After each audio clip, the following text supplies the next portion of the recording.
Tahimik na naglalakad ang 12 taong gulang na si Jiro papunta sa eskwelahan. Hindi niya alintana ang matinding sikat ng araw na tumatama sa kayumanggi niyang balat. Isang tricycle ang dumaan sa tabi niya kung saan sakay ang ilang mga kaklase niya kasama na si Atong na palaging nang-aaway sa kanya. Pinagtawanan siya ni Atong dahil sa naglalakad siya at walang perang pamasahe para makasakay ng tricycle, pero hindi niya yun binigyan ng pansin. Mahirap ang buhay ni Jiro, ngunit hindi niya yun ikinakahiya. Ang kanyang lolo Emong ay mag-uuling sa lugar nila at tumutulong siya rito sa trabaho kapag wala siyang pasok sa eskwelahan. Makalipas ang ilang minutong paglalakad, ay nakarating na si Jiro sa eskwelahan. Sandali siyang natigilan nang may nakita siyang kuting sa gilid ng daan. Alam niyang umiiyak yun at hinahanap nun ang nanay nito. Yumukod siya at kinuha ang kuting. Naku, kawawa ka naman. Ano nangyari sa'yo? Nasaan ang nanay mo? Panay lang ang niyaw ng pusa. Luminga si Jiro hanggang sa isang puting pusa ang lumapit sa kanya. Ibinaba niya ang kuting dahil alam niya na ang pusang yun ang nanay nito. Oh, ayan na ang anak mo ha. Huwag mo na siyang hayaan na mahiwalay sa'yo. Napangiti si Jiro nang magkasamang umalis ang 2 pusa. Mahilig talaga sa mga hayop si Jiro. Sa sobrang pagmamahal niya sa mga ito, ay kinakausap niya ang mga ito na para bang naiintindihan siya ng mga hayop. Hindi niya alam ang dahilan kung bakit may ganun siyang ugali. Ang naalala niya lang ay bata pa lang siya ay mahilig na talaga siya sa iba't ibang uri ng hayop. Sa pagtayo ni Jiro ay nagulat siya nang may biglang tumulak sa likod niya. Muntik pa siyang mapasubsob sa lupa. Mabuti na lang at nagawa niyang ituon ng mariin ang isa niyang paa sa lupa. Sa pagharap niya ay agad niyang nakita si Atong na nakangisi. Kasama nito ang 2 pa nilang kaklase na palaging nambubuli kay Jiro.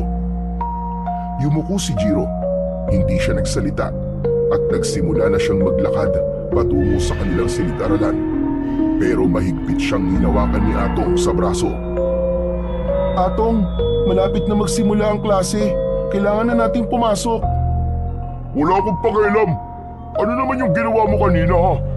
Kinausap mo yung 2 pusa? Kakaiba ka rin talaga no?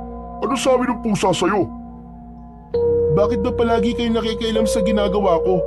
Hindi ko naman kayo naaabala sa pakikipag-usap ko sa mga hayop, di ba? Sumasagot ka pa ha? Ano rin ba pakialam mo kung gusto kong makialam? Nakakatawa ka kasi. Mukha kang baliw kapag nakikipag-usap ka sa mga hayop. Pabayaan niyo na lang ako, Atong. Bitiwan mo na ako pakiusap. Ayoko ng gulo. Tandaan mo to, Jiro. Kapag nakita pa kita ulit na nakikipag-usap sa mga hayop, kahit langgam pa yun, bibigwasan na kita ng isa sa bunganga. Naiintindihan mo? Ano ba kasing dahilan kung bakit ka nagagalit sa pakikipag-usap ko sa mga hayop, ha, Atong? Pabida ka kasi. Feeling mo, kakaiba ka.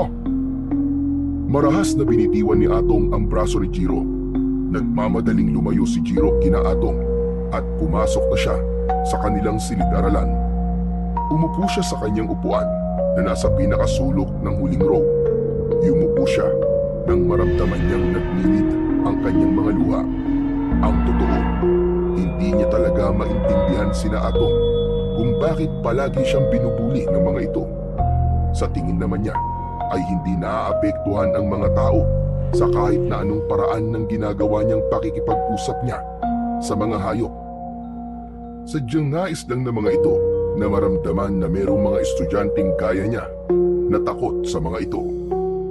Nang matapos na ang huling subject ni Jiro, ay nagmamadali siyang tumayo at lumabas ng silid-aralan. Hindi niya na hinintay na makalapit pa sina Atong sa kanya dahil alam niyang aasarin lang siya ng mga yon bago siya umuwi. Habang naglalakad si Jiro, ay naramdaman niya ang lamig ng hangin ng dapit hapon. Maya-maya pa ay lumiko siya sa makipot na daang hindi sementado. Ang daan na yon ay papunta sa baryo kung saan siya nakatira. kasama ang kanyang lolo Emong. Maya-maya pa ay natanaw na ni Jiro ang bahay nila na gawa sa kahoy at may bubong na yero.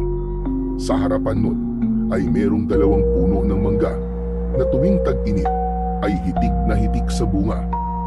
Mula sa bintana ay natanaw niya ang usok mula sa lutuan, senyales na naghahanda na si Lolo Emong ng hapunan.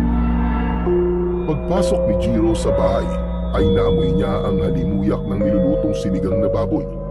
Nakita niyang nakaharap sa lutuan ang kanyang Lolo Emong. Nandito na po ako, Lolo. Abay, tamang-tama dating mo, Jiro. Malapit na maluto to sinigang. Ilalagay ko na lang ang kangkong. Kumusta pala ang araw mo doon sa eskwelahan? Ayos lang naman po, Lolo. Sigurado ka ba? Wala bang nag-aaway sa'yo? Saglit na natigilan si Jiro, pero mabilis siyang ngumiti at umiling. Wala naman po, Lolo. Lahat po ng kaklase ko po ay kasundo ko. Hindi ko pala nasabi sa'yo nung isang araw. Nakasalubong ko ang guro mo sa palengke. Kinausap niya ako at ang sabi niya, may ilang kaklase mo na nang-aaway daw sa'yo. Tinatawanan ka raw dahil mahilig kang makipag-usap sa mga hayop. Lolo, wala po kayong dapat na ipag-alala. Ayos lang po ako talaga. Hindi ko na lang po sila pinapansin. Mabuti naman. Tama yun na po. Huwag mong hahayaang maapektuhan ka sa sinasabi ng iba. Wala kang ginagawang masama sa pakikipag-usap mo sa mga hayop. At isa pa, hindi karuwagan ang umiwas sa gulo. Opo, Lolo. Tatandaan ko po ang mga sinasabi niyo. Mabuti. O sige, magpalit ka na ng damit at kapag natapos na ako magluto, ay kakain na tayo. Sige po, Lolo. Agad na nagtungo si Jiro sa maliit na silid-tulugan nila ni Lolo Emong. Ipinatong niya ang kanyang bag sa maliit na bangkito malapit sa pinto. Kahit may bumabagabag sa isip niya, hindi niya ipinakita yun kay Lolo Emong. Hindi niya gustong mag-alala pa ito. Ayaw niyang malaman ito na natatakot na siya sa mga pambubuli na nararanasan niya sa eskwelahan. Matapos maghapunan, ay hinarap na ni Jiro ang kanyang mga takdang aralin. Nakalatag sa lamesa kung saan sila kumakain ang mga kwaderno at aklat niya. Sa gitna ay naroon ang isang gasera na may mga gamo-gamong naglalaro sa paligid ng maliit na apoy. Tila nawala sa sarili si Jiro nang mapatingin siya sa gamo-gamo. Hindi niya namalayan na nakahawak na siya sa palawit ng kwintas na nakasabit sa kanyang leeg. Ang palawit ay isang bato na puti na ang hugis ay kalahating buwan. Makinis yun at malamig kapag hinahawakan. Pinaglaruan niya iyon sa kanyang mga daliri. Naalala ni Jiro ang kwento ng kanyang Lolo Emong kung paano siya nito natagpuan sa gubat. Noong siya ay isang sanggol pa lamang, iniwan siyang mag-isa sa ilalim ng isang malaking puno. Balot ng manipis na tela at ang kwintas na yun ay nakapalupot sa kanyang isang kamay. Ang sabi ni Lolo Emong, dapat ay palagi niyang suot ang kwintas para kung sakaling dumating ang araw na hanapin siya ng kanyang tunay na pamilya ay madali siyang makikilala. Pero para kay Jiro, hindi na niya kailangang malaman kung sino ang kanyang tunay na mga magulang, sapagkat para sa kanya ay sapat na ang pagmamahal at pag-aaruga na natatanggap niya kay Lolo Emong. Si Lolo Emong kasi ang nag-alaga sa kanya, gumabay at nagparamdam sa kanya ng tunay na pagmamahal at pamilya. Para sa kanya, wala nang hihigit pa roon. Naputol ang malalim na pag-iisip ni Jiro nang marinig niya ang boses ni Lolo Emong. Hindi niya namalayang nasa harapan na pala niya ang matanda. Ay, Lolo, sorry. May sinasabi ka po ba? Ang sabi ko, bakit parang ang lalim ng iniisip mo? Hindi ka na gumagalaw dyan sa ginagawa mo ah. Iniisip mo ba yung mga nang-aaway sa'yo sa eskwelahan? Hindi po, Lolo. Iniisip ko lang po kung ano kaya ang dahilan ng mga magulang ko kung bakit po nila ako iniwan dun sa gubat. Hindi ko rin alam yan po. Tanging ang mga magulang mo lang ang makakasagot sa tanong mo na yan. Hindi kaya dahil po galit sila sa akin o kaya naman hindi nila ako mahal? Umiling si Lolo Emo at marahang hinaplos ang ulo ni Jiro. Kung ano ba ang dahilan nila, sigurado kung hindi yun basta-basta. At tignan mo sarili mo ngayon. Kahit lumaki kang wala sa piling nila, lumaki ka namang mabuting bata. Doon pa lang ay dapat ka nang magpasalamat. Dahil po yun sa mga pangaral, paalala niyo po sa akin, Lolo. Saka, nagpapasalamat din po ako na iniwan nila po ako sa gubat. Kasi dahil doon, ay napunta po ako sa inyo. Sige na, sige na. Baka humaba pa ang usapan natin na yan eh. Magkaiyakan pa tayo dalawa. Tama na nga muna yan. At tapusin mo na yung takdang aralin mo para makatulog ka na. Natawa ng bahagya si Jiro at bumalik sa kanyang ginagawa. Naisip niya na kahit hindi niya kilala ang kanyang tunay na pamilya, ay hindi siya kailanman nakaramdam ng kakulangan dahil kay Lolo Emo. Marami pa rin siyang bagay na dapat ipagpasalamat sa kabila ng mga katanungan niya sa tunay niyang pagkatao. Isang umaga, habang naglalakad si Jiro papasok sa eskwelahan, ay nagulat siya nang may biglang maramdaman siyang isang malakas na tapik sa kanyang balikat. Nang lumingon siya, ay nakita niya si Atong na nakangiti ng malaki. Agad siyang kinabahan dahil naramdaman niya na may hindi magandang balak si Atong sa kanya. Anong kailangan mo, Atong? Kung tutuksin mo na naman ako, huwag mo na ngayon, please lang. Grabe ka naman mag-isip sa akin. Sumama ka sa akin. May pupuntahan tayo. Ayoko, hindi ako pwedeng sumama sa'yo. Papasok na ako sa eskwelahan eh. Baka malate ako. Ang KJ mo naman. Sandali lang tayo. Baka kapasok ka pa sa school. Hindi talaga, Atong. Pasensya na. Baka pagalitan ako ni Ma'am. Naningkit ang mga mata ni Atong at bumuntong hininga. Bumakas sa mukha nito ang pagkainis. Sige, kung ayaw mo, bubugbugin na lang kita. Gusto mo ba yun, ha? Napalunok si Jiro. Alam niyang hindi biro ang banta ni Atong sa kanya. Ilang beses na niyang nakitang sinaktan nito ang iba nilang kaklase kapag hindi nasunod ang gusto nito. Kahit nais niyang panindigan ang kanyang pagtanggi, ay wala na siyang nagawa kundi ang sumama kay Atong. Tahimik siyang naglakad kasabay ni Atong palayo sa daan patungong eskwelahan. Ilang minuto lang ay nasa harapan na sila ng isang lumang bahay.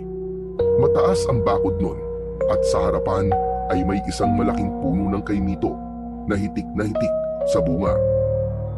Anong gagawin natin dito, Atong? Ano pa? Hindi kukuha ng kaibito. Tignan mo, Jiro. Ang daming bunga, oh. Nagpaalam ka ba sa may-ari ng punong yan? Huwag ka nang madaming tanong. Dami mo satsat eh. Wala naman tao dito. Kaya wala makakahuli sa atin. Umakyat ka na, bilisan mo. Kasi baka dumating pa yung nakatira dyan. Ha? Bakit akong aakyat? Ikaw ang may gusto ng kay Mito, di ba? Saka ayoko, Atong. Pag nanakaw yan eh. Ang sabi ng lolo ko, masama magnakaw. Wala naman dito ang lolo mo eh. Kaya ayos lang yun. Ayoko talaga, Atong. Ikaw na lang ang umakyat. Papasok na ako sa school, ha? Aalis na sana si Jiro, ngunit mahigpit na hinawakan ni Atong ang kanyang braso. Matalim ang mga mata nitong nakatingin sa kanya. Alam mo, ang dami mong arte sa katawan.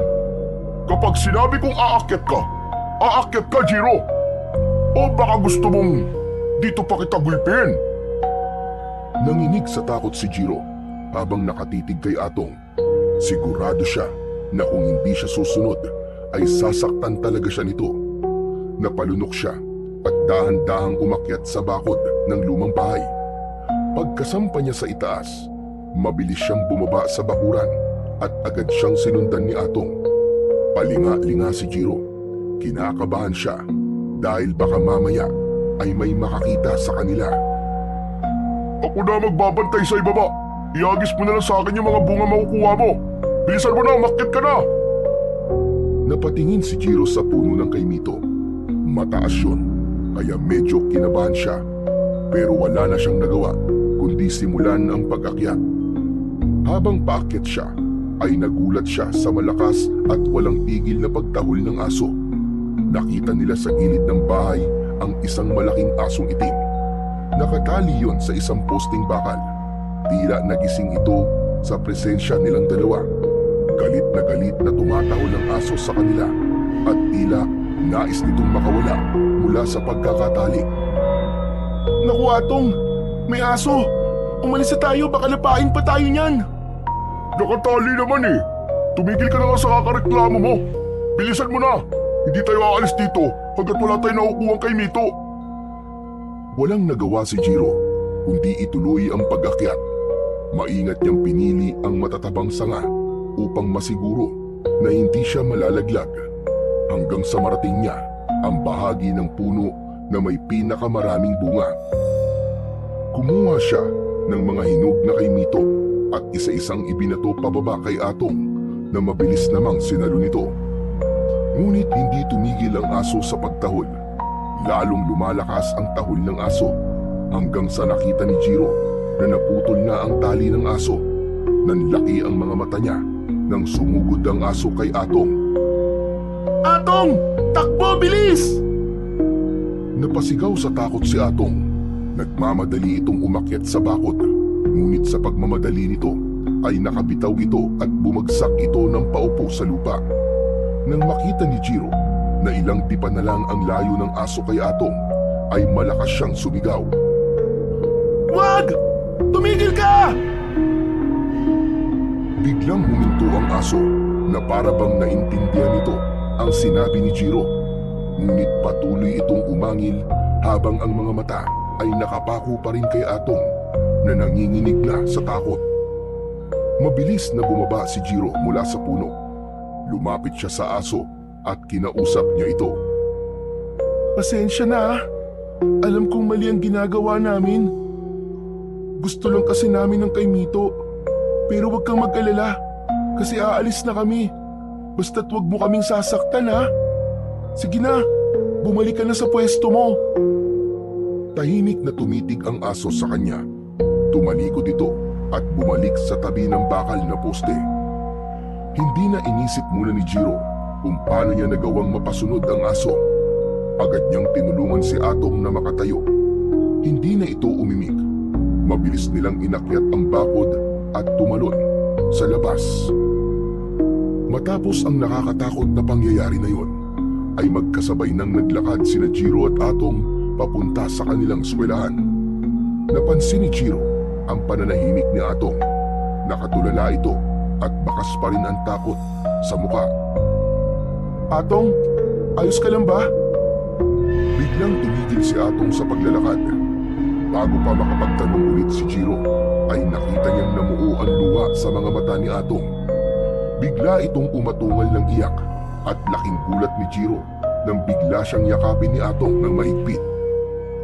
Marahan niyang itinulak si Atong palayo sa kanya at tinignan niya ito ng may pagtataka. Hoy! Ano ka ba, Atong?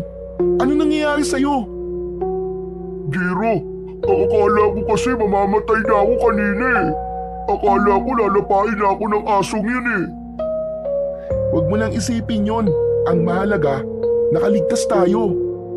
Jiro, salamat ha. Kahit palagi kitang inaaway at kahit lagi kitang tinutokso, iniligtas mo pa rin ako. Salamat. Sobrang bait mo talaga. Hindi porket hindi maganda ang trato mo sa akin, ay gusto na kita mapahamak. Siyempre, ililigtas pa rin kita.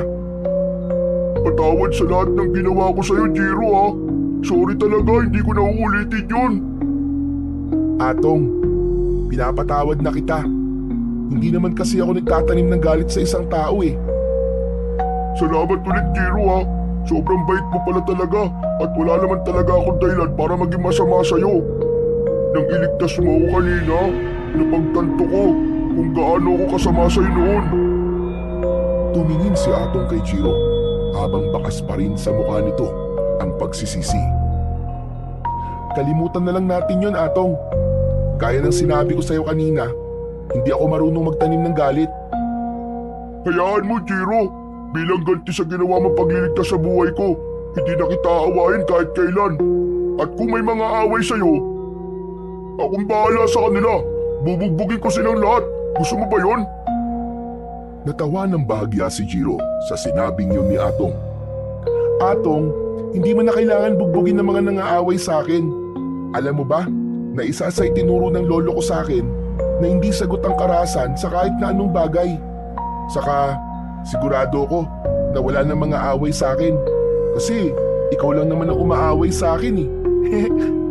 Okay na sa akin na naging magkaibigan na tayong dalawa ngayon. Kung yan ang gusto mo, sige. Susundin ko na lang. Maraming salamat, Atong ha. Tara na, baka maliit pa tayo eh. Alam mo naman ng parusa kapag late sa first subject, di ba? Baka mapatayo tayo sa labas, ang init-init pa naman ngayon. Masayang nagpatuloy sa paglalakad ang dalawa. Nang sandaling yun, ay walang pagsidlan ng kasiyahan si Jiro. Hindi niya akalain na sa araw na yun ay magiging magkaibigan na sila ni Atong. Nang malapit na sila sa kanilang eskwelahan, ay muling nagsalita si Atong. Oo nga pala, Jiro. Paano mo nga ba nagawang mapahinto yung aso kanina na kakagatin sana ako? Paano mo siya napasunod sa sinabi mo? Sa totoo lang, Atong, hindi ko rin alam eh. Nagtataka nga ako. Parang naiintindihan niya ako, no? Hindi kaya may kapangyarihan ka? Baka kaya mo makipag-usap sa mga hayop.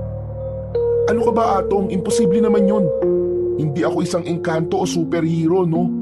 Baka malalang yung nangyari kanina o kaya naramdaman ng aso na wala naman talaga tayong balak na saktan siya. Hindi ba, ang sabi ng iba ay malakas ang pakiramdam ng mga aso at nararamdaman nila kung masama o hindi ang isang tao. Tumango-tango si Atong pero bakas pa rin sa mukha nito ang pagtataka. Bago pa sila magpatuloy sa usapan, narating na nila ang kanilang silid-aralan. Agad silang pumasok at naupo sa kani-kanilang mga upuan. Nang makaupo na si Jiro, ay tumingin siya sa labas ng bintana na nasa tabi niya. Hindi niya napigilang mapaisip kung ano ang totoong dahilan at tila naintindihan siya ng aso kanina. Pero dahil walang makuwang sagot, ay inalis niya na yon sa kanyang isipan. Napangiti na lang si Jiro dahil sa wakas ay tapos na ang mga araw na ibubuli siya ni Atong. Masaya siya na ang hindi magandang pagtrato sa kanya noon ni Atong ay nauwi sa hindi inaasahang pagiging magkaibigan nila. Simula ng araw na yon ay naging matalik na magkaibigan sina Jiro at Atong. Sa eskwelahan, palagi na silang magkasama. Sabay silang kumakain at nagtutulungan sa paggawa ng takdang aralin. Ang dating malupit at walang awa na si Atong ay unti-unting nagbago. Hindi na ito nangaaway at sa halip ay nagiging mapagprotektang kaibigan siya kay Jiro. Isang gabi, mahimbing na natutulog si Jiro sa tabi ni Lolo Emong nang bigla siyang magising dahil sa mahinang pag-ungol ng matanda. Nang lingunin niya ito, ay napansin niyang balot ng malamig na pawis ang noo ng kanyang lolo at bahagya itong nanginginig. Dinama niya ang noo at leeg nito at kinabahan siya dahil sobrang init ng kanyang lolo Emong. Napagtanto niya na mataas ang lagnat ng kanyang lolo. Agad siyang bumangon upang hanapin ang lalagyan ng mga gamot, ngunit wala na yung laman kahit isa. Napagpasyahan niyang lumabas upang bumili sa tindahan ng gamot. Binalikan niya si Lolo Emong at marahan itong ginising. Lolo, bibilan lang kita ng gamot sandali ah. Huwag ka mag-alala, babalik din kagad ako. Sobrang taas po kasi ng lagnat niyo eh. Wag na, Jiro. Gabi na. Bukas na lang ng umaga ako iinom ng gamot. Hindi po pwedeng hindi kayo makainom ng gamot ngayon, Lolo. Babalik din po ako agad.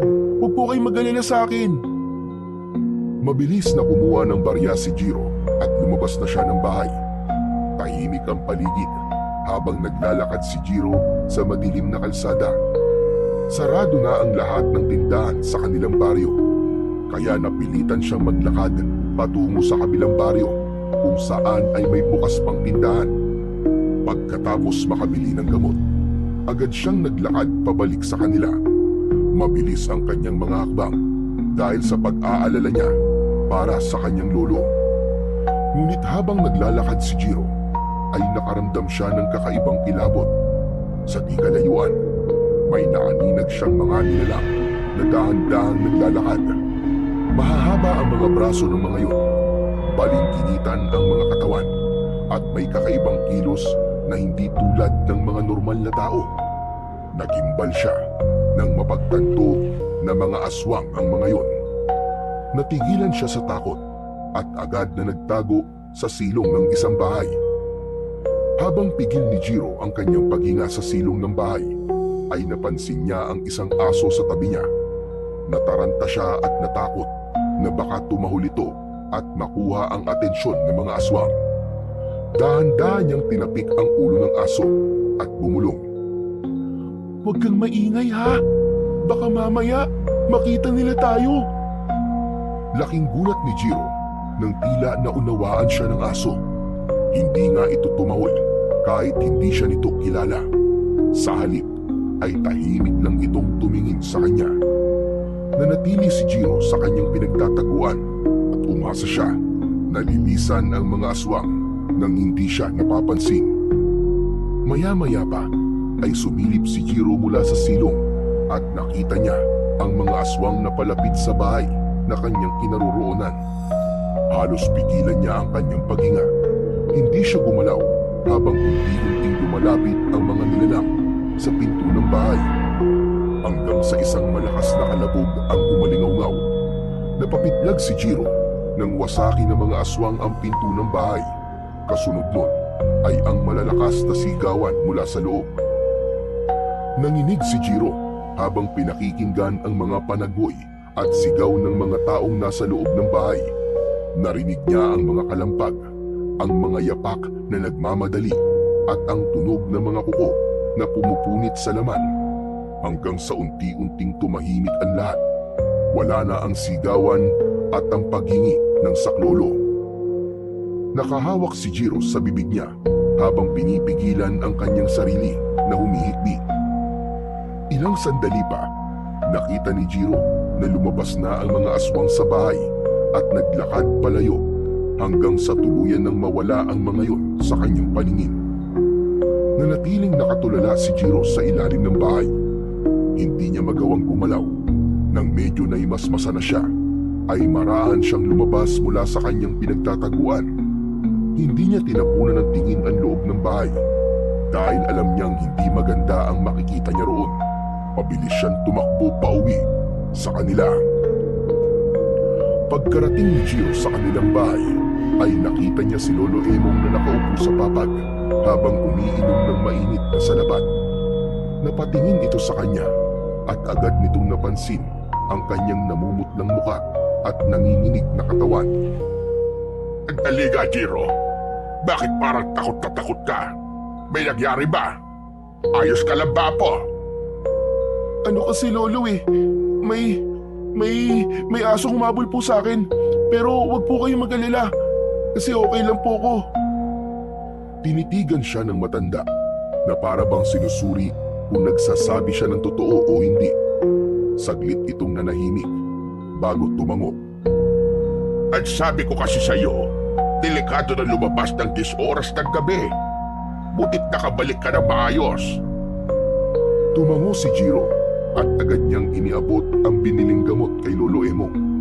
Kumuha siya ng isang baso ng tubig at inabot yun sa matanda. Ito po ang tubig, Lolo. Inumin niyo na po ang gamot niyo. Kinuha iyon ni Lolo Emong at agad na ininom ang gamot. Pilit na ngumiti si Jiro, pero sa loob-loob niya ay hindi pa rin niya maalis sa isip niya ang nakitang karumal-dumal na pangyayari. Hindi niya alam kung kaya niyang sabihin yun kay Lolo Emong, pero nang sandaling iyon ay naisip niyang inihin muna ang nangyari dahil baka mag-alala ang kanyang lolo. Nang sumunod na araw, nasa ilalim ng puno ng mangga na nasa likod ng isang lumang classroom si Jiro. Hawak niya ang isang banana cue at sa malamig na nasa plastic na merong straw. Hindi niya magawang kumain dahil ang isip niya ay patuloy na bumabalik sa nangyari noong nakaraang gabi. Nadidinig niya pa rin sa kanyang isipan ang makapanindig balahibong sigaw ng mga biktima ng aswang. Kahit anong gawin niya, hindi niya maalis-alis sa isip niya ang mga eksenang yon. Napalunok si Jiro at hindi niya namalayang nanginginig na ang kanyang kamay. Bigla namang dumating si Atong at umupo ito sa tabi niya. May dala rin itong pananakyo. Kanina pa kita hinahanap eh. Sabi ko na nga ba't nandito ka lang? Hindi pinansin ni Jiro si Atong. Nanatili siyang nakatingin sa kawalan habang patuloy sa pagsasalita ang kanyang kaibigan. Narinig mo na ba ang balita, Jiro? Alam mo ba, kagabi may isang pamilya raw na inatake ng mga aswang sa mismong loob ng bahay nila. Wala raw nakaligtas, patay lahat. Napalunok si Jiro. Narinig niya ang sinabi ni Atong, ngunit nanatili siyang walang imik. Nakakatakot na pala talaga ang lugar natin. Dati-rati, sabi lang na matatanda na may mga aswang daw dito. Pero ngayon, totoo na talaga.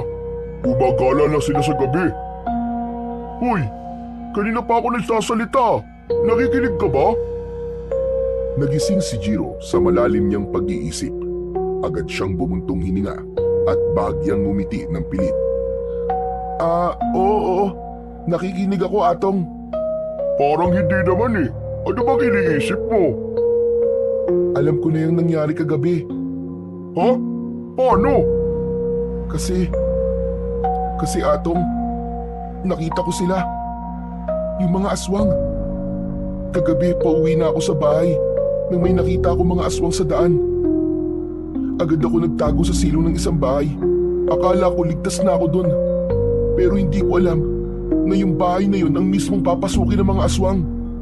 Hala, totoo ba yung sinasabi mo? Totoo, Atong. Kaya nga, hindi pa rin ako makapaniwala na buhay pa ako hanggang ngayon eh. Ang buong akala ko talaga ay makikita ko ng mga aswang na yun sa silong ng bahay. Pero ayos ka lang ba, Jiro? Hindi ka ba sinaktan ng mga aswang? Hindi naman nila ako nakita doon sa silong. Pero yung takot, Atong, yung takot, parang hindi na mawala sa isip ko. Pakiramdam ko, palagi silang nakasunod sa akin. Kahit kagabi, hindi ako makatulog na maayos. Natahimik si Atong, pero nakita ni Jiro sa mukha nito ang labis na pag-aalala. Hindi na rin nagsalita si Jiro at sinubukan niyang kumain. Nang tumunog na ang bell na hudyat na tapos na ang break time, ay magkasama silang bumalik sa kanilang silid-aralan. Tahimik na naglakad si Jiro pauwi sa kanilang bahay. Hanggang sa oras na yon ay nasa utak pa rin niya ang nangyari nung nakaraang gabi. Kahit kaunti ay hindi rin nabawasan ang takot na nakalukob sa buo niyang pagkatao. Pagdating ni Jiro sa kanilang bahay, nadatnan niya si Lolo Emong na naghihiwa ng mga gulay. Lumapit siya rito at nagmano. Lolo, bakit po kumilos na po kayo kagad? Magpahinga na po muna kayo at ako na po ang tatapos niyan. Magpapalit lang po ako ng damit. Maayos na pakiramdam ko, Apo. Kaya ko na ito. Nakatulog din naman sa akin ang malaki yung pag-inom ng gamot kagabi. Maraming salamat. Oo nga pala. Alam mo na ba yung balita? May inatake daw ng aswang kagabi dito sa lugar natin. Yung pamilya ni Perneng. Aba, patay daw lahat maging yung dalawa nilang anak na binata. Nakakalungkot na isang gabi ay nawala silang lahat. Narinig ko na po ang balitang yan sa school, Lolo. May isa po akong kaklase na nagkwento sa akin. Nakakatakot na talaga ang panahon ngayon, Jiro. Hindi na lang sa masasamang loob dapat tayo matakot, kundi sa mga kampo ng kadiliman ng mga aswang. Pero mabuti na lang, at yung humabol sa'yo kagabi ay aso lang at hindi aswang. Talagang pinoprotektahan ka pa rin ng ating Panginoong Diyos, Jiro. Magpasalamat ka. Hindi nakasagot si Jiro. Hindi pa niya masabi sa kanyang lolo na muntik na siyang mapabilang sa mga napatay na mga aswang noong nakaraang gabi. Pero Jiro, ito't tatandaan mo ha. Maaaring hindi pa yun ang huling beses na may aatakihin ng mga pesteng aswang na yun dito sa lugar natin. Kaya mag-iingat ka palagi. Huwag kang magpapagabi sa labas at huwag mong hahayaan na ikaw ang susunod nila maging biktima. Kung kailangan mong lumaban, abay lumaban ka. Ramdam ni Jiro ang takot sa boses ng kanyang lolo. Kahit hindi nito sabihin ng direkta, alam niyang takot din ito, gaya niya. Mula nang kumalat ang balita tungkol sa pamilyang pinaslang ng mga aswang, unti-unting binalot ng takot ang buong baryo. Sa pagsapit ng dapit hapon, nagmamadali nang umuwi ang mga tao sa kani-kanilang mga bahay. Wala nang nagtatangka na manatili sa labas kapag madilim na. Ang mga tindahan ay nagsasara ng mas maaga at maging ang mga bata ay hindi na pinapayagang maglaro sa kalsada kahit hindi pa lumulubog ang araw. Ang dating tahimik at payapang baryo ay napuno ng takot at pangamba, lalo na sa pagdagat ng dilim. Sa takot ng mga residente, nagpatayo ang ilan ng mga bakod na yari sa kawayan at matitinik na sanga upang protektahan ang kanilang mga bahay. Ang ilan ay nagsabit ng bawang sa kanilang pintuan, habang ang iba naman ay nag-iwan ng asin sa kanilang mga bintana. Sa gabi, ang ilan ay nagsusunog ng gulong sa labas ng bahay dahil may paniniwala na ang ganung gawain ay makatutulong upang hindi sila lapitan ng mga aswang. Ngunit kahit na anong gawing pag-iingat ng lahat, isang bagay ang malinaw na wala nang nakakatulog ng mahimbing sa baryo ni Jiro. Isang gabi, biglang nagising si Jiro sa malakas na sigawan mula sa labas. Agad siyang napabangon at lumingon kay Lolo Emo. Nagawa niya ay napabalikwas din dahil sa kanilang narinig. May takot na napatingin si Jiro sa kanyang lolo. Lolo, ano nangyayari sa labas? Bakit may mga nagsisigawang mga tao? Mukhang umatake na naman ang mga aswang. Sandali, at sisiguraduhin kong hindi sila makakapasok dito. Tumayo si Lolo Emo mula sa papat at sumunod naman dito si Jiro. Lalo pang lumakas ang hiyawan ng mga tao. Bago pa sila makalapit sa pinto, ay bigla yung bumukas ng malakas at isang nakakatakot na aswang ang pumasok doon. Nanlilisik ang mga mata ng aswang at may tumutulong malapot na laway mula sa bibig nito. Umatras sila at mabilis na dinampot ni Lolo Emong ang itak na nakasabit sa dingding. Sinugod nito ang aswang pero naagaw ng aswang ang itak at malakas nitong itinulak sa sahig si Lolo Emong. Agad na lumapit si Jiro sa kanyang lolo. Tumakbo ka na, Jiro! Tumakas ka na! Iligtas mo ang sarili mo! Hindi, Lolo! Hindi po kita kayang iwan dito, Lolo! Sa isang iglap, dinakma ng aswang ang braso ni Jiro at Lolo Emong. Marahas silang hinila ng aswang palabas ng bahay. Halos hindi makapagsalita si Jiro sa sobrang bilis ng mga pangyayari. Sa labas, nagkalat ang mga tao na nanginginig sa takot habang nakaupo sa lupa. Wala nang nagawa ang maglolo, kundi ang maupo na rin. Sa harapan ng mga tao ay may isang mas malaking aswang na nakatayo. Mas matangkad kesa sa ibang aswang. May maitim na balat at matatalim na pangit. Naramdaman ni Jiro ang kaba sa kanyang dibdib nang magtagpo ang mga mata nila ni Atong na kasama rin sa mga biyag na naroon. Sa tingin ko, ay narito na kayong lahat.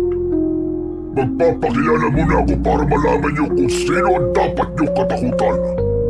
Ang pangalan ko ay Hidalgo at ako ang pinuno ng mga aswang na nasa inyong harapan.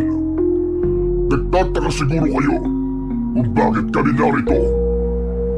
Isang babae lang ang nagsabi sa akin na nasa lugar na ito ang nag-iisang anak ng diwata ng buwan na si Libulan at hawak ng anak niya na yun ang mutya ng asong gubat. Tahimik lang ang lahat at walang nagkaroon ng lakas ng loob na magsalita. May iba na nag-iiyakan habang magkayakap. Isa lang ang gusto kong mangyari. Isuko niyo sa akin ang anak ni Libulan o ibigay niyo sa akin ang mutya ng asong gubat. Hanggang hindi yun nangyayari, magpapatuloy ang aming pananalakay dito sa inyong lugar at marami pa ang magbubuwis sa buhay. Kaya kung naririnig ako ng anak ni Libulan, isuko mo na ang sarili mo sa akin at ang mutya kung ayaw mong marami pa kaming patayin. Sandaling tinitigan ni Hidalgo ang mga tao bago ito tumalikod at naglakad palayo kasama ang mga alagad nitong aswang. Sa pag-alis ng mga aswang, bumalot ang katahimikan sa buong baryo. May ilang tao ang napahagulgol, samantalang ang iba'y yakap ang kani-kanilang pamilya. Si Jiro naman ay nanatiling nakatulala habang patuloy ang pagbalot ng takot sa kanyang puso. Naramdaman na lang niya ang paghawak ni Lolo Emong sa kanyang braso at marahan itong tumayo. Sumunod na rin si Jiro at walang imik na naglakad sila pabalik sa loob ng kanilang bahay. Pagdating sa bahay, parehas na naupo ang dalawa sa isang mahabang upuan na gawa sa kawayan. Pareho silang nakatulala at hindi makapaniwala sa nangyari. Ang sigawan ng mga tao, ang matatalim na mata ng mga aswang, at ang mga sinabi ni Hidalgo ay paulit-ulit na bumalik sa isip ni Jiro. Lolo, sino po kaya yung tinutukoy ni Hidalgo na anak ng diwata ng buwan? Hindi ko alam, Apo. Ngayon ko lang narinig ang tungkol sa diwata ng buwan na si Libulan. Magiging sinabi niya na mutya ng asong gubat ay ngayon ko lang din narinig. Napabuntong hininga si Jiro. Lolo, ano nang gagawin natin? Dapat na po ba tayong umalis dito? Wala tayong ibang mapupuntahan, Jiro. Wala tayong magagawa kundi manatili. Ang magagawa na lang natin ay panatilihing ligtas ang ating mga sarili. Lolo, paano po kung malaman niyo po kung sino ang anak ni Libulan? Isusuko niyo po ba siya kay Hidalgo? Sandaling natahimik si Lolo Emong. Tumingin ito sa malayo na para bang sinusukat ang bigat ng tanong ni Jiro. Hindi ko alam, Apo. Mahirap mamili kung buhay ng isa o buhay ng mas nakararami. Hindi nakainig si Jiro. Mas lalo siyang natakot sa posibilidad na baka isa sa mga kakilala o malapit sa kanya ang hinahanap ni Hidalgo na anak ni Libulan. Mariin niyang naikuyom ang kanyang mga kamay. Hindi niya alam kung ano ang mangyayari sa mga susunod pa na araw. Pero sigurado siyang simula pa lang yun ng bangungot sa kanilang baryo. Isang umaga, nasa loob ng kanilang silid-aralan si Jiro. Nakaupo siya habang nakatingin sa labas ng bintana. Wala pa ang guro nila, kaya maingay ang buong klase. May nagkwekwentuhan, may naglalaro, may ilan ding labas-pasok sa pinto. Bigla niyang nakita si Atong na papalapit sa kanya. Umupo si Atong sa bakanting upuan sa tabi niya. Oh, anong ginagawa mo rito? Baka dumating na si Ma'am. Late naman palagi yun si Ma'am eh. Sigurado ako na mamaya pa yung darating. May itatanong lang ako sa'yo, Jiro. Kilala mo ba kung sino sa baryo natin ang anak ng diwata ng buwan? Hindi ko rin kilala eh. Hindi ko alam. Wala akong idea kung sino. Kahit nga si Lolo Emong, wala ring alam sa bagay na yan eh. Alam mo bang halos lahat ng tao sa atin ay hinahanap na kung sino ang anak ni Libulan? Narinig ko na ang balak ng ibang tao ay maibigay yung anak ni Libulan, pati yung mutya, bago muling mangyari ang susunod na pagsalakay ng mga aswang. Biglang kinabahan si Jiro. Hindi niya maintindihan kung bakit, pero parang may bumara sa kanyang lalamunan. Pero sana, kung sino man yung anak ni Libulan, ay siya na mismo magsuko ng sarili niya kay Hidalgo para matapos na ang lahat ng ito. Natatakot na kasi ako sa susunod na pag-atake ng mga aswang sa lugar natin eh. Magsasalita pa sana si Jiro, pero hindi niya na nagawa nang biglang pumasok ang kanilang guro. Nagpaalam na si Atong at nagmamadali itong bumalik sa upuan nito na nasa unahan. Tahimik na napatingin si Jiro sa blankong pisara habang nag-iisip. Naintindihan niya kung bakit gano'n na lang kadesperado ang mga tao sa lugar nila na maibigay ang gusto ni Hidalgo. Ngunit hindi niya rin maintindihan kung bakit tila kinakabahan siya ng sobra. Sa paglipas ng mga araw, lalong lumala ang takot at pag-aalala ng mga tao sa baryo nila. Halos araw-araw ay may pulutong ng mga kalalakihan na nagtitipon-tipon sa gitna ng plaza at nag-uusap patungkol sa kung sino ang maaaring anak ng diwata ng buwan. May mga nagbabahay-bahay at nagtatanong kung may napansin ba sila na isang tao na kakaiba sa kanilang baryo. Maging ang matatanda sa kanilang baryo ay nagsimula na magukay sa kanilang mga alaala at sinubukang alalahanin kung may kakaibang bata bang isinilang noon na maaaring may kaugnayan sa diwata ng buwan na si Libulan. Kasabay ng lumalalang takot ay ang pagkahati ng mga tao. May mga naniniwalang dapat nilang protektahan ang anak ni Libulan, ngunit mas marami ang gustong isuko ito kay Hidalgo upang matapos na ang takot nila sa mga aswang. May mga usap-usapan ding may ilang pamilya na nagbalak ng umalis sa baryo bago pa bumalik ang mga aswang. Sa kabila ng lahat, walang makapagbigay ng tiyak na sagot kung sino nga ba talaga ang anak ng diwata, kaya't ang bawat bata at binatilyo ay pinagdududahan ng karamihan na maaaring anak yun ni Libulan. Kinagabihan, habang mahimbing na natutulog si Jiro, ay bigla siyang nahulog sa isang kakaibang panaginip. Sa kanyang panaginip ay nasa gitna siya ng malawak na kagubatan. Bilog ang buwan, kaya kahit paano ay nakikita ni Jiro ang kapaligiran. Mula sa unahan niya ay nakita niya ang isang napakagandang babae. Mahaba ang buhok na tila kumikislap sa kadiliman. At ang puting kasuotan nito ay tila sumasayaw sa mahinang ihip ng hangin. Ngunit sa kabila ng taglay na kagandahan ng babae ay makikitang puno ng takot ang mukha nito. Nagmamadali itong tumatakbo sa gitna ng kagubatan habang bitbit ang isang sanggol na mahigpit nitong yakap-yakap. Huminto ang babae sa ilalim ng isang malaking puno. Luminga ito bago nito maingat na inilapag ang sanggol sa tabi ng isang puno. Inayos ng babae ang puting telang nakabalot sa sanggol. Walang patid ang pag-agos ng luha ng babae. Marahan itong hinaplos ang maliit na mukha ng sanggol bago ito mabilis na tumakbo palayo. Hahabulin sana ni Jiro ang babae, ngunit mabilis itong nawala sa paningin niya at hindi na niya nakita kung saan ito nagpunta. Tila naglaho ito na parang bula sa hangin. Nilapitan ni Jiro ang sanggol na iniwan ng babae. Yumukod siya at hinawi niya ang puting tela na nakatakip dito. Nanlaki ang mga mata niya nang makita niya ang kwintas na gaya ng kwintas niya na nakapalupot sa isang kamay ng sanggol. Pakiramdam niya ay binuhusan siya ng napakalamig na tubig. Umangat ang kamay ni Jiro para hawakan ang sanggol. Ngunit bago pa man lumapat ang kamay niya rito, ay may isang malakas na puwersa ang humigop sa kanya. Pakiramdam niya ay tinangay siya ng isang ipo-ipo.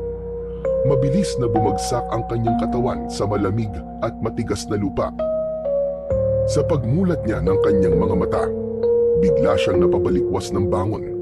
Labis siya nagtaka dahil wala na siya sa kanyang kwarto, kundi nasa gitna na siya ng kagubatan habang bilog ang buwan, gaya ng nasa kanyang panaginip. Teka, paano ako napunta rito? Palinga-linga si Jiro habang tumatayo. Pinakiramdaman niya ang paligid. Marahan siyang lumingon sa kanyang likuran at doon niya nakita ang parehong babae mula sa kanyang panaginip. Naglakad ito palapit sa kanya at huminto ilang di pa lang ang layo sa kanya. Bahagya namang napaatras si Jiro. Sino po kayo? Ano pong kailangan niyo sa akin? Ikaw po ba nagdala sa akin dito? Huwag kang matakot, Jiro. Ako si Libulan. Libulan? Ang diwata ng buwan? Niloloko niyo po ba ako? Totoo ang aking sinasabi sa'yo, Jiro. Ako nga si Libulan.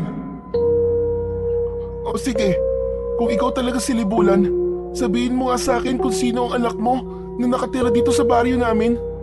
Kailangan na namin siya maisuko sa mga aswang para matigil ang pagsalaki at pagpatay nila sa lugar namin. Sandaling natahimik si Libulan. Matiim itong nakatingin kay Jiro habang ang mahahaba nitong buhok ay sumasayaw ng mabagal sa hangin. Ikaw, Jiro. Ikaw ang aking anak. na hinahanap ng mga aswang. Hindi. Hindi totoo yan. Hindi totoo ang sinasabi mo. Paano mo ako magiging anak? Isa kang diwata. Dahil ikaw ang iniwan kong sanggol noon sa gubat at ang suot mong kwintas, iniwan ko yan sa'yo bilang tanda na ikaw ay aking anak. Napalunok si Jiro nang hina ang kanyang tuhod, ngunit pinilit niyang manatiling matatag. Pinilit niyang sinabi sa kanyang sarili na hindi yun totoo. Hindi! Nagsisinungaling ka! Niloloko mo lang ako! Hindi ako anak ng isang diwata! Tao ako! Alam kong mahirap itong paniwalaan, pero nagsasabi ako ng totoo.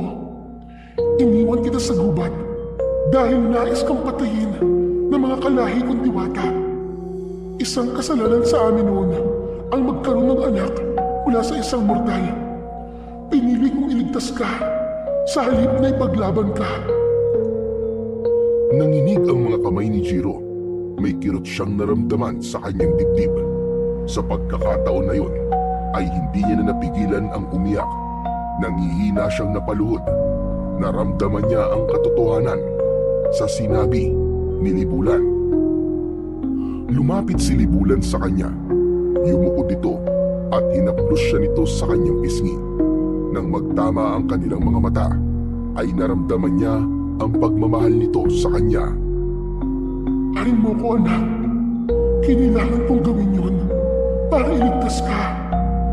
Hindi ko akalain na pansamantala lamang pala ang kaligtasan mo sa mundo ng mga tao dahil may mga aswang na nais kunin sa'yo ang mutya ng asong gubat. Ano?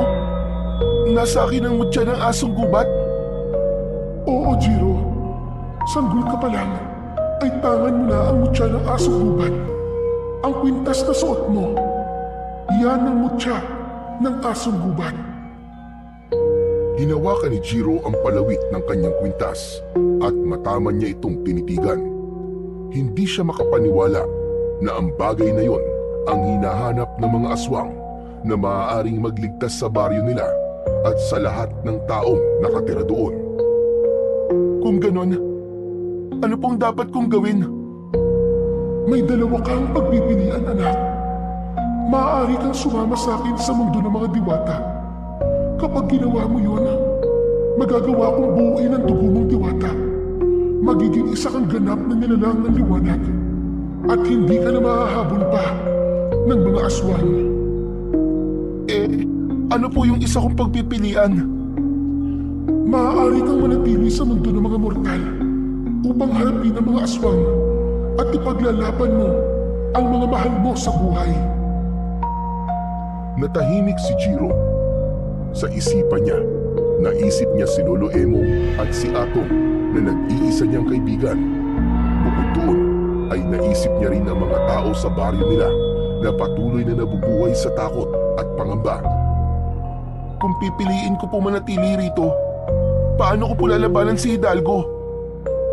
Ang sagot ay nasa kwintas mo, anak. Ang mutya ng asong gubat. Isa itong sandata laban sa kasamaan. Ngunit nasa iyo kung paano mo ito gagamitin. Kung ganun po, paano ko magagamit ang mutya ng asong gubat para labanan po mga aswang? Ang mutyang yan ay hindi pangkaraniwan. Isa itong makapangyarihang mutya na may natatanging kakayahan.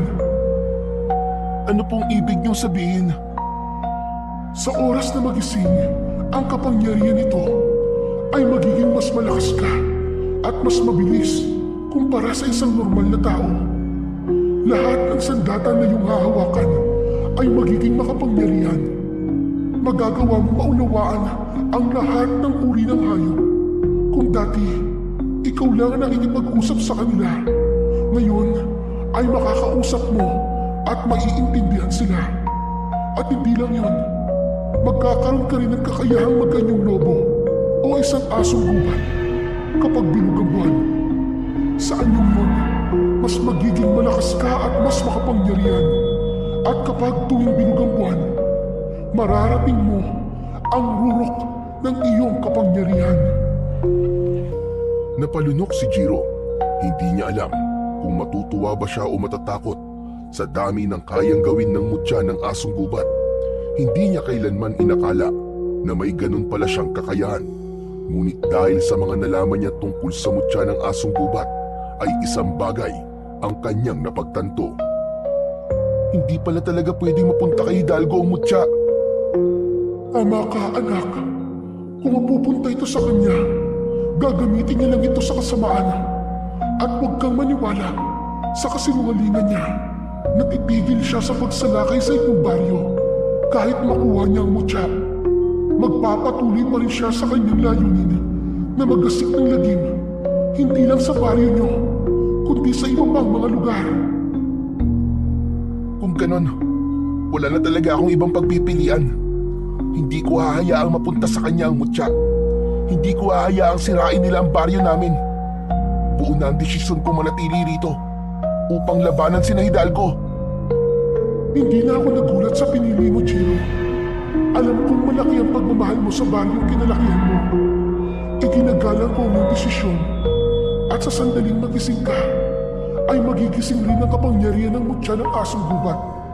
At huwag kang mag-alala, anak, dahil kusa mo matututunan kung paano mo gagamitin ang kapangyarihan ng mutya ng asong gubat.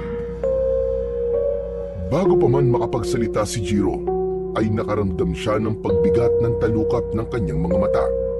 Unti-unting nagdilim ang paligid niya hanggang sa tuluyan na siyang malugmok sa mahimbing na pagtulog. Isang marahang pagyugyug sa kanyang balikat ang gumising kay Jiro. Nang ibukas niya ang kanyang mga mata, ay bumungad sa kanya ang muka ng kanyang lolo Emo. Maliwanag na ang paligid at nang igala niya ang paningin sa paligid, ay napagtanto niyang nakabalik na siya sa bahay nila.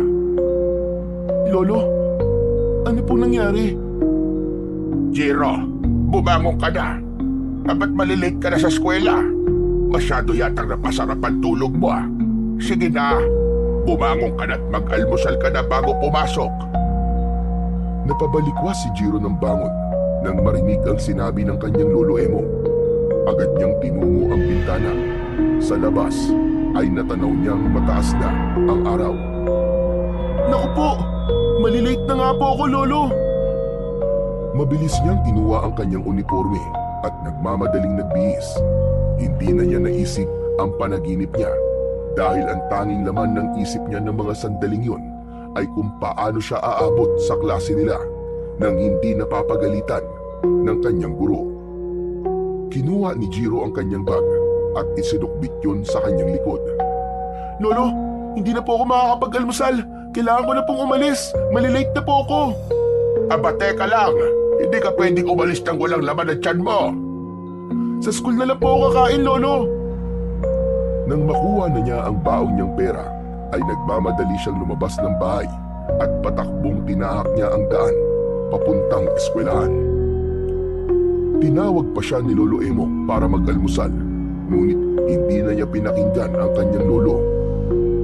Makalipas ang ilang minuto, ay nasa gilid na ng kalsada si Jiro. Mabilis na lang siyang naglakad dahil medyo napagod na siya sa pagtakbo. Maya-maya ay isang tricycle ang huminto sa tabi niya. Nakita niya si Atong na sumungaw mula sa loob at kumaway sa kanya. Jiro, sakay na! Sabay na tayo papunta sa school! Wag na, Atong. Maglalakad na lang ako. Wala akong pamasahe. Ano ka ba? Ako nang bahala sa pamasahe mo. Ako na magbabayad. Sumakay ka na, sige na. Malilate ka kapag naglakad ka lang. Alam ni Jiro na tama si Atong. Ang masaklap pa, kapag na-late siya, ay baka pauwin pa siya ng kanilang guro, lalo na kung hindi maganda ang gising nito. Kaya naman, tinanggap na lang niya ang offer ni Atong at sumakay na siya sa tricycle. Nang makasakay si Jiro, ay mabilis na umandar ang tricycle papunta sa kanilang eskwelahan. Hindi naman nagtagal, nakarating na sila sa harap ng kanilang paaralan. Agad na bumaba sina Jiro at Atong at tumakbo sila ng mabilis patungo sa gate. Atong, salamat ng panlilibre mo sa akin ng pamasahe ah. Sa susunod, ako naman ang taya. Sus, kahit wag na, maliit na bagay lang yun. Mabilis na pumasok si Jiro sa loob ng paaralan. Nang makarating sila sa kanilang silid, ay nakahinga sila ng maluwag dahil wala pa roon ang kanilang guro para sa kanilang unang subject. Sa nakalipas na maghapon ni Jiro sa paaralan, ay hindi niya maalis sa kanyang isip na siya pala ang anak ng diwata ng buwan na si Libulan na hinahanap ni Hidalgo. Hanggang sa sandaling yun, ay hindi niya pa alam kung paano tatanggapin ang katotohanan yun, lalo na at napakabilis ng mga pangyayari. Kahit sinabi ni Libulan sa kanya ang mga kapangyarihan ng mutya, ay wala siyang ideya kung paano yun gagamitin. Napakaraming tanong sa kanyang isipan, kagaya ng sapat ba ang kapangyarihan ng mutya ng asong gubat upang mapabagsak niya sina Hidalgo. Alam niya na kahit gaano pa kalakas ang mutya, kung hindi naman niya alam yun kung paano gamitin ang tama, ay wala rin itong silbi. Hindi rin alam ni Jiro kung anong mas nakakatakot, ang panganib na dala ng mga aswang o ang posibilidad na mabigo siya sa tungkulin niyang ipagtanggol ang baryo at ang mga mahal niya sa buhay. Kinagabihan, tahimik na kumakain sina Jiro at Lolo Emong ng hapunan. Ilang beses nang tinangka ni Jiro na magsalita patungkol sa pagiging anak niya ni Libulan. Pero sa tuwing ibubukas niya ang kanyang bibig, ay tila may pumipigil sa kanya. Natatakot siya na baka hindi matanggap ni Lolo Emong na hindi siya normal na tao. Naisip niya na baka katakutan siya nito. Panay ang sulyap ni Jiro sa kanyang lolo sa pag-asang nakakahanap siya ng lakas ng loob. Pero bigo siya. Jiro, iho, ayos ka lang ba? Parang kanina ka pa hindi mapakali dyan ah. May gusto ka bang sabihin sa akin? Wala po lolo. Iniisip ko lang po yung banta ni Hidalgo. Hanggang ngayon po kasi wala pa rin nakakaalam kung sino po ang anak ni Libulan. Kaya nga dapat ay maging handa tayo palagi. Dahil sigurado ko na anumang oras ay aatake na naman ang mga aswang dito sa baryo natin. Hindi na nagsalita pa si Jiro hanggang sa matapos na silang kumain. Habang naghuhugas si Lolo Emong ng pinagkainan nila, ay naging abala na si Jiro sa pagsagot ng kanyang mga takdang aralin. Ngunit wala roon ang kanyang atensyon, kundi sa pag-iisip kung paano niya gagamitin ang mutya ng asong gubat kung sakaling muling umatake sina Hidalgo. Maya-maya pa ay nagkatinginan sina ni Jiro at Lolo Emong nang may marinig silang sigawan mula sa labas. Bukod doon ay umalingaw-ngaw din ang nakakatakot na pag-angil ng mga aswang. Diyos ko, dumating na ang ikinakatakot ko. Umatake na naman ang mga aswang. Agad na naisip ni Jiro na yun na ang tamang pagkakataon para subukan niya ang kapangyarihan ng mutya ng asong gubat. Kaya lang ay hindi niya alam kung paano niya yun gagamitin, gayong magkasama sila ni Lolo Emong. Hindi siya handa na malaman ito na siya ang anak ng diwata ng buwan. Mabilis na lumapit si Lolo Emong kay Jiro. Mahigpit niya tong hinawakan sa kamay. Ano pong gagawin natin, Lolo? Magdadasal tayo. Yun lang ang kaya natin gawin sa ngayon. Magkasabay silang lumuhod sa harap ng kanilang maliit na altar. Habang taimtim na nagdarasal si Lolo Emong, ay panay ang linga ni Jiro sa paligid. Patuloy ang kaguluhan sa labas ng kanilang bahay at patuloy rin si Jiro sa pag-isip ng paraan kung paano siya makakatakas. Ilang minuto na ang lumipas pero wala pa ring tigil ang sigawan ng mga tao sa labas. May mga humihingi ng tulong at may mga umiiyak. Tumingin si Jiro kay Lolo Emong na mariing nakapikit habang patuloy na bumibigkas ng panalangin. Naisip niya na wala na siyang mapagpipilian kundi ang umalis at lumabas sa kanilang bahay upang matulungan niya ang mga tao. Mabilis na tumayo at tumakbo palabas ng bahay si Jiro. Labis na nagulat ang lolo niya sa kanyang ginawa. Jiro, saan ka pupunta? Ang may pambihira kang bata ka, bumalik ka rito! Narinig ni Jiro ang sigaw ng kanyang lolo, ngunit hindi siya lumingon. Hindi siya huminto sa pagtakbo dahil ang tanging nasa isip niya ay ang labanan ang mga aswang. Mabilis siyang nagtungo sa likod ng kanilang bahay at tinungo niya ang makapal na talahiban. Hindi niya alintana ang matatalas na dahon na humihiwa sa kanyang balat. Tumakbo siya ng tumakbo hanggang sa marating niya ang kagubatan. Patuloy na tumakbo si Jiro hanggang sa naisipan niyang huminto. Paglinga niya sa paligid ay napansin niyang tahimik na nakamasid sa kanya ang halos lahat ng hayop sa gubat. Mga kwago sa sanga, mga usa sa pagitan ng mga puno, mga asong gubat, at iba't ibang uri ng ibon, baboy ramo, ahas, at kung ano-ano pang mga hayop. Tila naroon ang lahat ng hayop upang magbigay sa kanya ng suporta sa kanyang gagawin. Umingala si Jiro at nasinagan siya ng liwanag mula sa bilog na buwan. Naalala niya ang sinabi ni Libulan na mas magiging malakas siya kapag bilog ang buwan. Sa pagkakataon na yon, ay hinawakan na ni Jiro ang mutya ng asong gubat na nakasabit sa kanyang leeg. Mahigpit niya tong pinisil at naramdaman niya ang init nun sa kanyang palad. Kailangan kita. Tulungan mo ko. Nakikiusap ako sa iyo, Mutya. Ipakita mo sa akin ang iyong lakas. Kailangan kong tulungan ng mga tao sa aming baryo. Hindi ko sila maaaring pabayaan. Biglang lumiwanag ang mutya at ang liwanag na yon ay unti-unti siyang nilamon. Naramdaman ni Jiro ang mainit na enerhiya na gumapang sa buo niyang katawan. Naging malalim ang paghinga niya, kasabay ng pagbilis ng tibok ng kanyang puso. Naramdaman niya ang pagsikip ng mga kalamnan niya at ang pagbanat ng lahat ng parte ng kanyang katawan. Napayuko si Jiro, parang may kung anong napupunit sa loob niya, ngunit hindi siya nasasaktan. Pakiramdam niya ay lumalakas siya, lumalaki at nagbabago. Ang mga daliri ni Jiro ay dahan-dahang humaba, habang ang mga kuko niya ay tumulis na parang mga matatalas na patalim.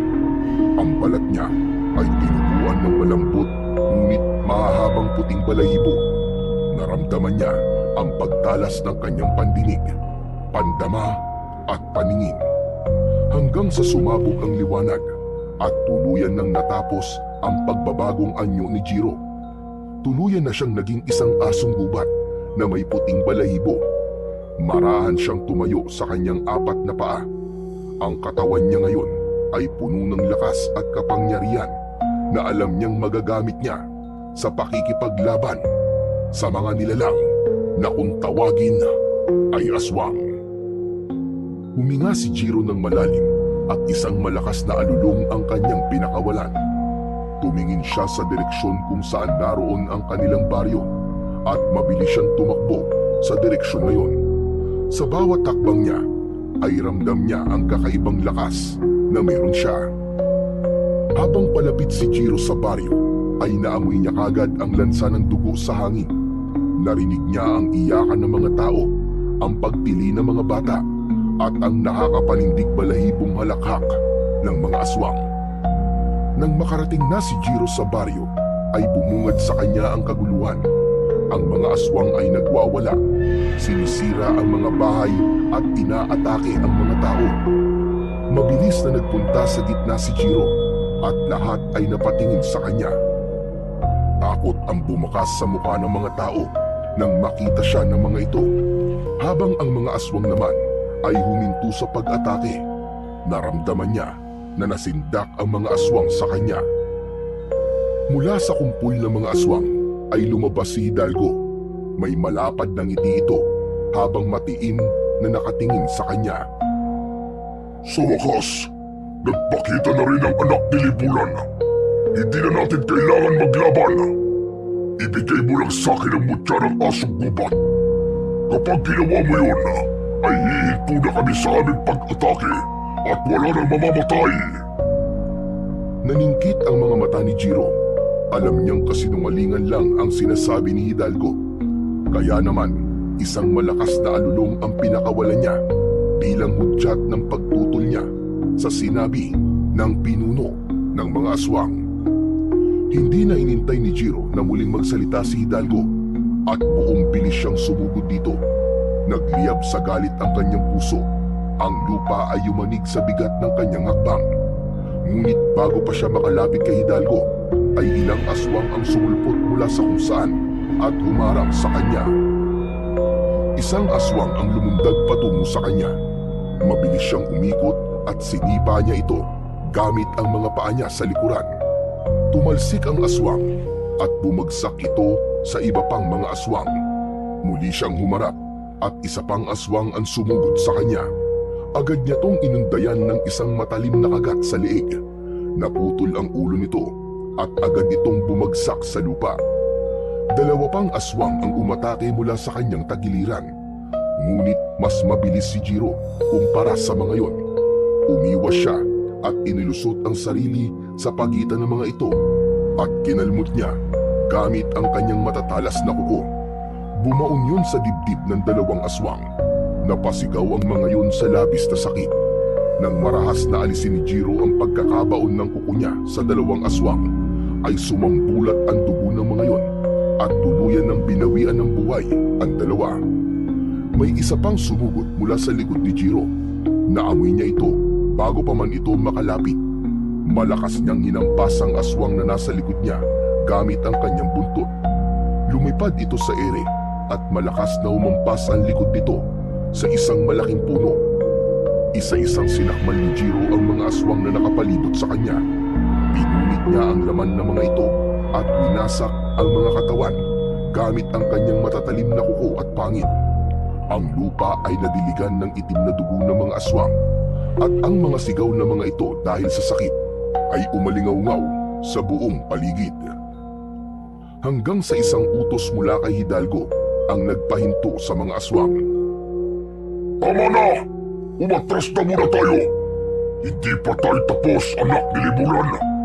Babalik kami at sisiguraduhin kung mapapatay ka na namin sa muli nating pagkikita! Mabilis na umatras ang mga aswang kasama si Hidalgo. Hahabulin sana ni Jiro ang mga yon, ngunit mabilis na naglaho ang mga yon sa dilim. Bumalik ang katahimikan sa paligid. Ang mga tao ay nanatiling nakatulala at hindi makapaniwala sa kanilang nasaksihan. Tinignan ng lahat si Jiro. Ang ilan ay nanginginig sa takot. Alam ni Jiro na hindi pa alam ng mga tao kung kakampi ba siya o gaya rin siya ng mga aswang na pumapatay ng mga tao. Nang makita ni Jiro na palapit sa kanya si Lolo Emong, ay mabilis siyang tumalikod at tumakbo pabalik sa gubat. Walang tigil sa pagtakbo si Jiro hanggang sa marating na niya ang kagubatan.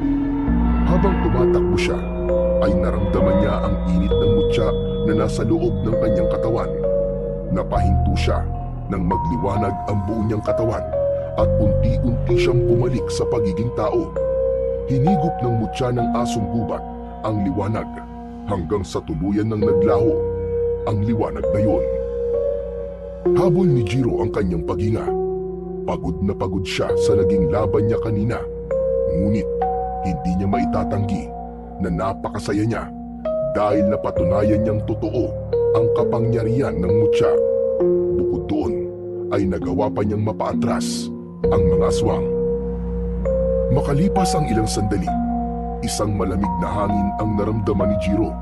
May nakita siyang liwanag sa kanyang harapan at mula roon ay lumitaw ang kanyang ina na si Libulan. Nakangiti ito at bakas sa muka ang labis na kasiyahan. Nagagalak ako at ligtas ka, anak. Binabati rin kita dahil nagawa mong ipakita sa mga aswang ang iyong tapang at lakas. Ngunit hindi pa dito natatapos ang laban, anak. Hanggat hindi mo napapatay si Hidalgo, hindi titigil ang kadilimang bumabalot sa baryo niyo. Siya ang punot-dulo ng lahat ng ito, kaya kailangan mo siyang tapusin sa lalong madaling panahon. Napakagat ng labi si Jiro. Alam niya na kahit napaalis niya ang mga aswang sa gabing yon, ay babalik at babalik pa rin ang mga ito. Hindi siya maaaring maging kampante hanggat hindi niya nawawakasan ang buhay ni Hidalgo. Salamat po sa lahat ng itinuro niyo sa akin, ina.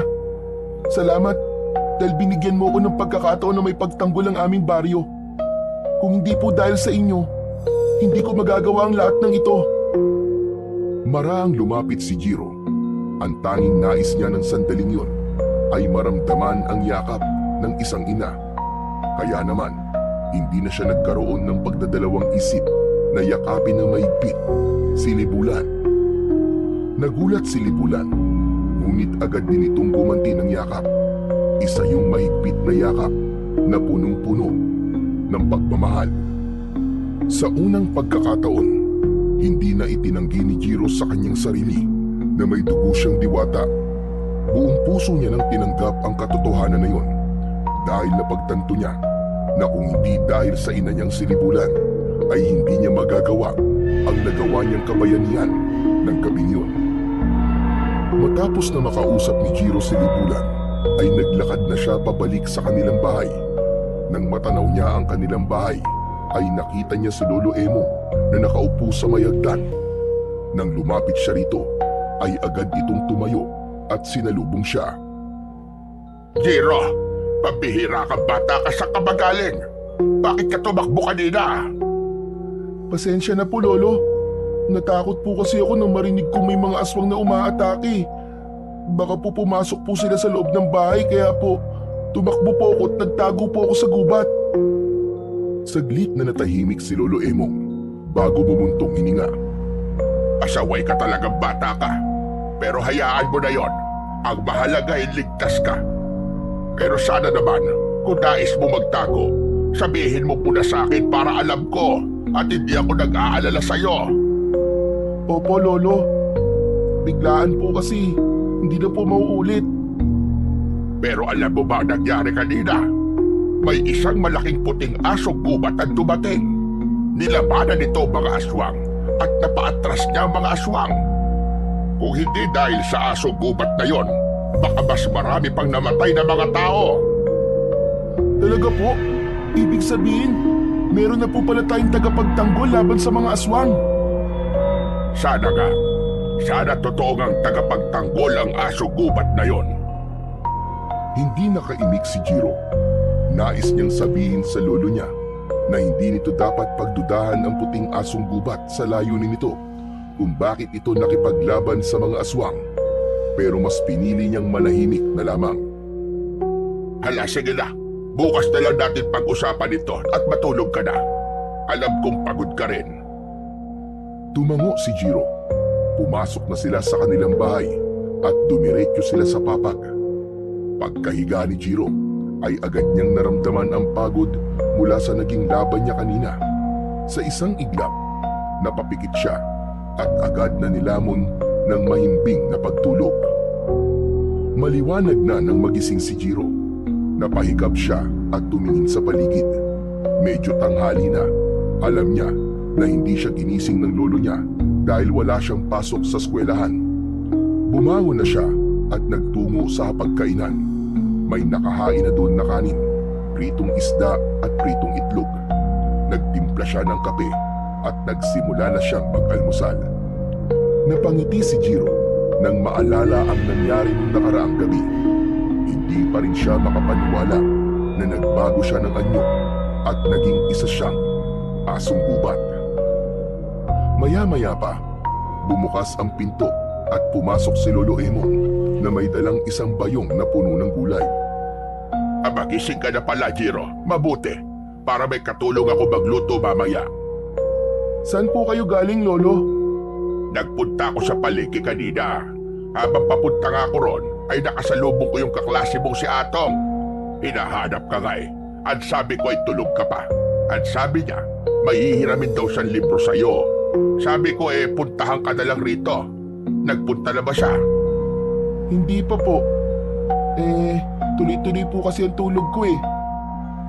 Malamang nagpunta na yun dito at hindi ka nalang ginising nang kunin niya yung libro na hinihiram niya sa'yo. Magsasalita pa sana si Jiro nang may maramdaman siyang kakaiba sa kanyang leeg. Napahawak siya roon at nanlamig siya nang mapagtanto na wala na sa leeg niya ang kwintas. Tumayo siya at agad na bumalik sa higaan.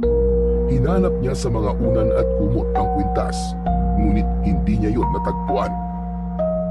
Bumalik si Jiro kay Lolo Emong upang magtanong. Lolo, nakita niyo po ba yung kwintas ko? Nawawala po eh. Aba, kanina ko pa nga napapansin na hindi mo yun suot. Ang akala ko ay hinubad mo muna. Napalunok si Jiro. Isa lang ang naisip niyang posibilidad kung bakit wala ang kwintas niya.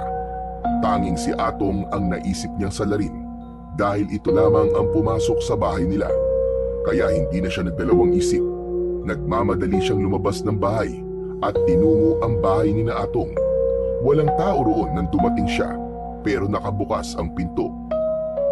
Tahimik na pumasok si Jiro at iginala niya ang mata sa paligid. Sa isang maliit na lamesa ay nakita niya ang kanyang kwintas. Agad niya yung nilapitan at kinuha. Hindi niya maintindihan kung bakit yun kinuha ni Atong. Gayong sigurado siyang walang alam si Atong sa kung ano talaga ang kwintas niya. Aalis na sana si Jiro pero pagharap niya ay nakita niya ang kaibigang si Atong na nakatayo sa may pintuan. Namumutla ito habang nakatingin sa kwintas na hawak ni Jiro. Ibalik mo sa akin ang kwintas, Jiro. Kailangan kong ibigay ang kay Hidalgo para matapos ng pagsalakay ng mga aswang sa baryo natin. Nagulantang si Jiro sa kanyang narinig. Alam mo kung ano ang kwintas ko na to? Oo, alam ko na yan ang mutya ng asong gubat at hindi lang yun ang nalaman ko. Alam ko na rin kung sino ka. Ikaw ang anak ng diwata ng buwan na si Libulan. Matamang nakatitig si Jiro kay Atong habang mahigpit ang pagkakahawak niya sa mutya. Hindi niya alam kung paanong nalaman ni Atong ang kanyang lihim. Paano mo nalaman ng lahat ng yon, Atong? Sinundan ko kagabi ang puting asong gubat nang mapaatras niya ang mga aswang. Nakita ko na ang asong gubat at ikaw ay iisa. Nakita ko rin na nakipag-usap ka kay Libulan at base sa pag-uusap nyo, alam kong ikaw ang anak niya. Kaya Jiro, ibigay mo na lang kay Hidalgo ang mutya. Kapag ginawa mo yun, titigil na ang mga aswang sa pagsalakay nila sa baryo natin. Hindi na tayo mabubuhay sa takot. Hindi totoo yan, Atong. Kung ibibigay ko kay Hidalgo ang mutya, mas lalo na siyang lalakas. Hindi siya titigil sa kasamaan niya. Kahit papunta pa sa kanya ang mutya, ay sigurado kung hindi siya titigil sa pagsalakay sa baryo natin. Hindi solusyon ng pagsuko, Atong. Kailangan labanan natin si Hidalgo. At gagawin ko ang lahat para tapusin ang kasamaan niya. Pinapangako ko yun. Nanatiling tahimik si Atong. Maya-maya pa ay nanginig ang balikat nito hanggang sa bumagsak ang mga luha nito. Nilapitan nito si Jiro at tinapik ito sa balikat. Patawad, Jiro. Natakot lang kasi ako eh. Ayoko may masaktan at mamatay pa kaya kinuha ko sa iyo mutya para ibigay sana kay Hidalgo. Hindi ko naisip na malaki ang posibilidad na nagsisinungaling siya sa ipinangako niya na sa oras na maibigay natin sa kanya ang mutya ay titigil siya sa pag-atake. Naiintindihan kita, Atong. Alam kong natatakot ka at hindi kita masisisi. Pero sana, magtiwala ka sa akin. Hindi ako papayag na manaig ang kasamaan ni Hidalgo. Tatapusin ko siya at ang pag-aasik niya ng lagim. Pero sana ay wala mo nang ibang makakaalam sa nalaman mo tungkol sa akin, ha? Mangako ka, Atong. Mangako ka na wala kang ibang pagsasabihan. Pangako, Jiro. Walang makakaalam na sikreto natin. Patawad ulit. Patawarin mo ko. Isang matipid na ngiti ang pinakawalan ni Jiro. Matapos yun, ay nagpaalam na siya kay Atong at nagsimula na siyang maglakad pabalik sa bahay nila. Lumipas ang ilang gabi na tahimik ang baryo ni Jiro. Walang mga aswang na sumalakay pero hindi naging kampante si Jiro. Naniniwala siya na muling sasalakay sina Hidalgo sa gabing hindi nila inaasahan. At hindi nga nagkamali si Jiro. Isang gabi, muling nagising sina Jiro at Lolo Emong sa malalakas na sigawan ng mga tao. Lumapit sila sa bintana at sumilip. Nagkalat ang mga aswang sa labas at sa gitna ng kaguluhan ay nakatayo si Hidalgo na may malaking ngiti sa labi. Lumabas ka, anak ni Libulan! Magpakita ka sa akin! Ngayon mo ako harapin! Alam ni Jiro na hindi na siya dapat magsayang ng oras at kailangan niya ng kumilos. Mabilis siyang tumakbo palabas, pero bago pa siya makarating sa pintuan ay mahigpit siyang hinawakan ni Lolo Emong sa kanyang braso. Saan ka pupunta, Jiro? Hindi ka pwedeng lumabas! Hindi na kita hayaang magtago na naman sa kung saan! Lolo, hindi po ako magtatago. Lalaban po ako. Lalabanan ko po si Hidalgo. Ano ba pinagsasasabi mo, bata ka? Nahihibang ka na ba, Jiro? Huminga ng malalim si Jiro at napagtanto niyang yun na ang tamang oras para malaman ng lolo niya ang buong katotohanan. Lolo, huwag po kayo mabibigla sa sasabihin ko po sa inyo. Ang totoo po, ako po ang puting asong gubat. At ang kwintas ko, ito po ang mutya ng asong gubat. Ako po ang anak ni Libulan na hinahanap ni Hidalgo. Huwag po kayo mag-alala, Lolo. Kaya ko pong labanan si Hidalgo. Magtiwala lang po kayo sa akin. Nanginginig ang mga kamay ni Lolo Emo habang nakatitig kay Jiro. Bakas sa mukha nito ang pagkabigla. Nang lumuwag ang pagkakahawak nito sa kanya, ay agad siyang tumakbo palabas ng bahay at nagtungo siya sa likod ng kanilang bahay. Doon ay pumikit siya at hinawakan ang mutya. Sinubukan niyang maging asong gubat pero hindi siya nagtagumpay na magbagong anyo. Napatingala si Jiro sa kalangitan at doon niya napagtanto na hindi bilog ang buwan. Nanlamig siya nang mapagtanto niyang wala siyang kakayahan na maging isang asong gubat. Pero hindi pa rin siya nawalan ng pag-asa. Kinuha niya ang itak na nakapatong sa ibabaw ng mga panggatong na kahoy. Matapos yun ay malalaki ang mga hakbang na lumabas siya sa kanilang bakuran upang harapin si Hidalgo. Nagtungo si Jiro sa sentro ng kaguluhan habang may bitbit na itak. Nang makita niya si Hidalgo na nakatalikod sa gawi niya, ay hindi siya nagdalawang isip na tawagin ang pansin nito. Hidalgo! Ako ang hinahanap mo! Ako ang anak ni Libulan! Mabilis na lumingon si Hidalgo at malakas na tumawa.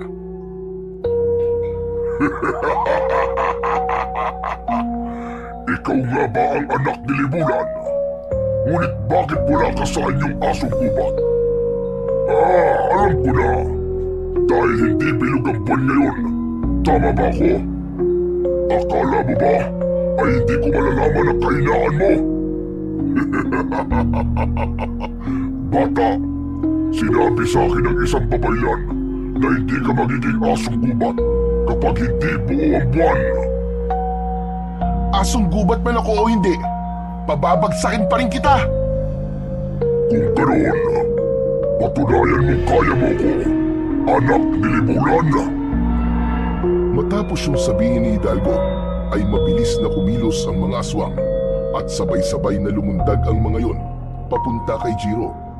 Ngunit hindi umatras si Jiro at mas lalo pa niyang hinigpitan ang kapit niya sa kanyang itak.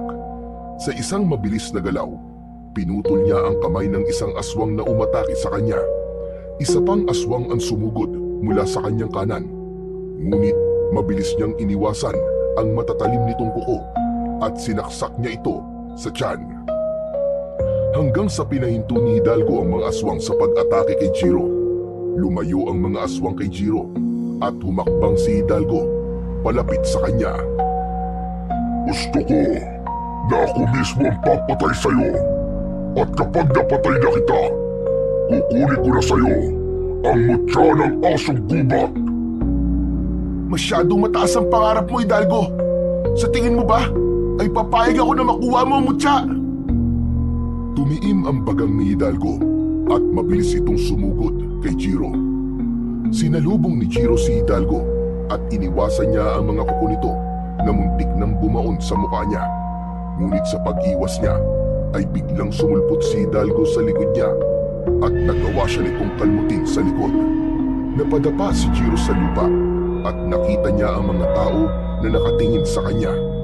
Bakas sa mga mata ng mga yon ang pag-asa na magagawa niyang talunin si Hidalgo. Nakita niya rin si Lolo Emong at naramdaman niya ang tiwala nito sa kanya.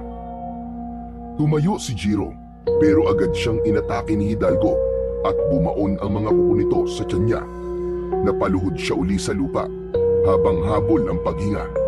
Napagtanto niya na hindi sapat ang lakas at kapangyarihan niya para talunin si Hidalgo kapag wala siya sa anyong asong gubat.